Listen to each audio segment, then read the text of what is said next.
마태복음 20장에 보면 그 유명한 포도원 그 일꾼 비유에 대한 말씀이 있습니다.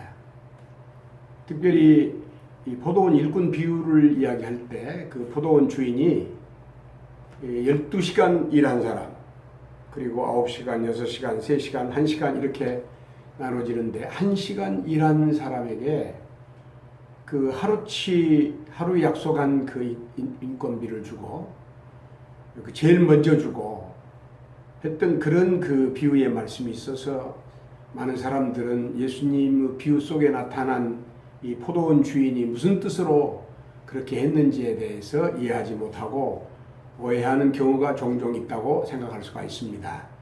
이 시간에 그 포도원 일꾼 비유의 그 요점에 대해서 잠깐 말씀 나누면서 은혜를 받고자 합니다. 그 내용은 마태복음 20장 1절로 16절까지 기록되어 있는데 이 비유의 말씀을 다 말씀하시고 결론이 무엇이냐 하면 이와 같이 나중된 자로서 먼저 되고 먼저 된 자로서 나중되리라, 이와 같은 말씀이 있습니다. 알 듯 모를 듯한 말씀입니다. 이것이 이 비유의 결론으로 이렇게 말씀되어져 있습니다. 그런데 실제로 이 비유가 비유를 왜 예수님께서 말씀하셨는지에 대해서 이 비유의 말씀의 배경이 무엇인가에 대해서 생각해 볼 필요가 있습니다.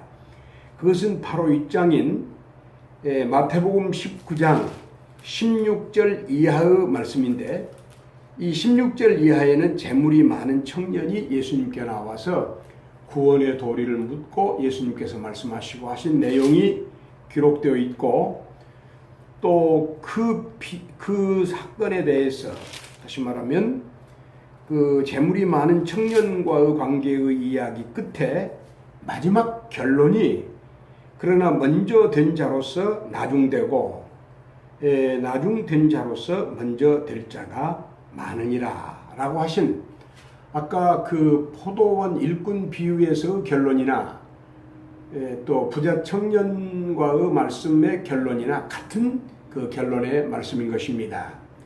그래서 그 마태복음 19장에 나온 이 사건에 대해서 예수님의 시각에서 문제가 있었어요.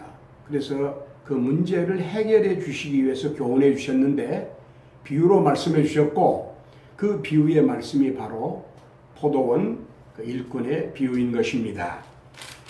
이 19장 16절 이하의 말씀에서 어떻게 하여야 무슨 선한 일을 하여야 영생을 얻겠느냐고 하는 이 영생, 구원의 도리에 대해서 묻는 이 청년을 향하여 예수님께서는 구원에 대해서 말씀하셨고, 그 말씀의 내용은 즉 그 계명을 지키라고 하신 말씀이고, 사람과의 관계, 이웃과의 관계에서 6가지 계명을 이렇게 쭉 나열하신 그와 같은 말씀이 있음을, 나열된 그와 같은 말씀이 있음을 볼 수가 있습니다.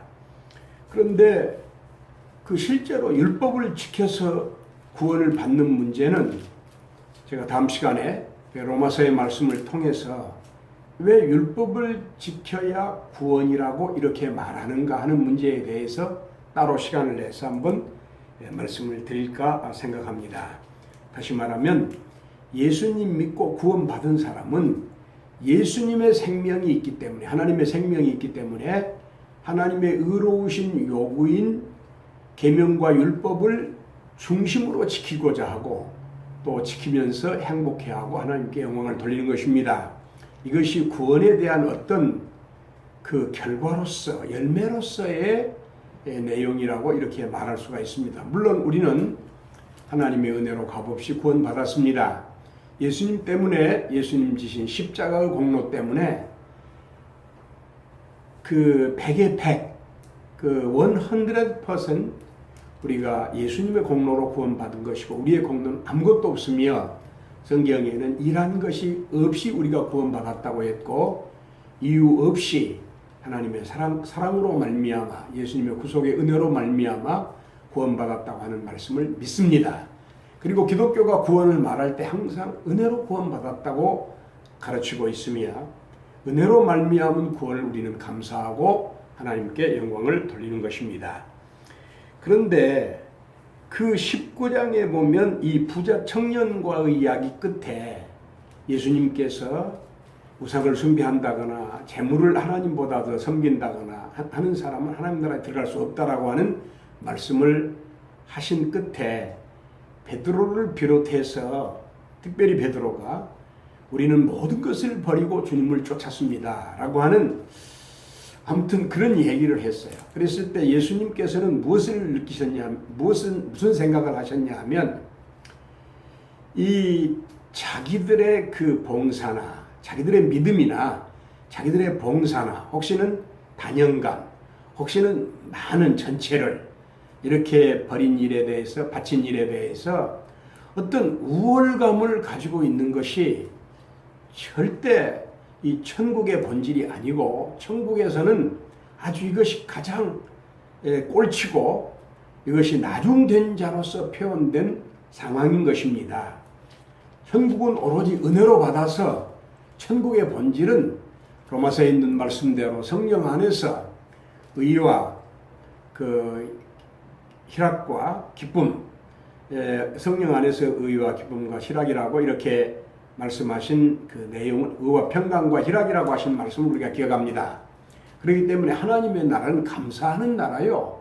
하나님의 나라는 오직 감사하는 나라요. 오직 하나님께 영광 돌리고 찬양하는 나라이지 자기의 어떤 우월감을 나타낸다는 것은 있을 수 없는 일입니다.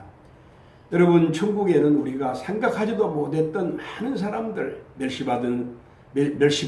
평생 멸시받았던 사람들, 버림받았던 사람들, 도무지 천국에 들어올 수 없을 것이라고 생각했던 많은 사람들을 우리가 만날 것입니다. 그들은 값없이 은혜로, 우리와 똑같이 은혜로 구원받은 사람들이요, 천국에서 그들은 기뻐하며 주님께 영광 돌리고 있음을 알 수가 있습니다. 여러분, 십자가에 예수님 달리실 때에, 십자가에 달리셨을 때의 그 강도를 생각해 보십시오. 그는 여러분 두말할 것 없이 그는 오직 감사뿐이었을 것입니다. 하나님 나라에는 아마 예수님 곁에서 가장 기뻐하는 분이 바로 그분이었으리라고 생각하는데, 우리가 그와 같은 모습을 보았을 때에 어떤 시기심이나 분노나 이런 것을 가지면 하나님의 나라를 본질적으로 이해하지 못한 사람인 것입니다. 다시 포도원 일꾼의 비유로 돌아가서 1시간 일한 사람은 천국의 본질에 가장 가까운 사람들이었습니다. 다시 말하면 기뻐하는 사람들이었고 감사하는 사람들이었습니다. 그래서 그들이 하나님 나라의 본질에 가장 충성함으로 말미암아 첫째가 되는 사람들이었고 첫 번째가 먼저 된 사람들이 될 수가 있었던 것입니다. 천국은 결코 우월감이나 내가 무엇을 했다고 말하고 그것이 자랑이 되고 그런 나라가 아닌 것을 알 수가 있습니다.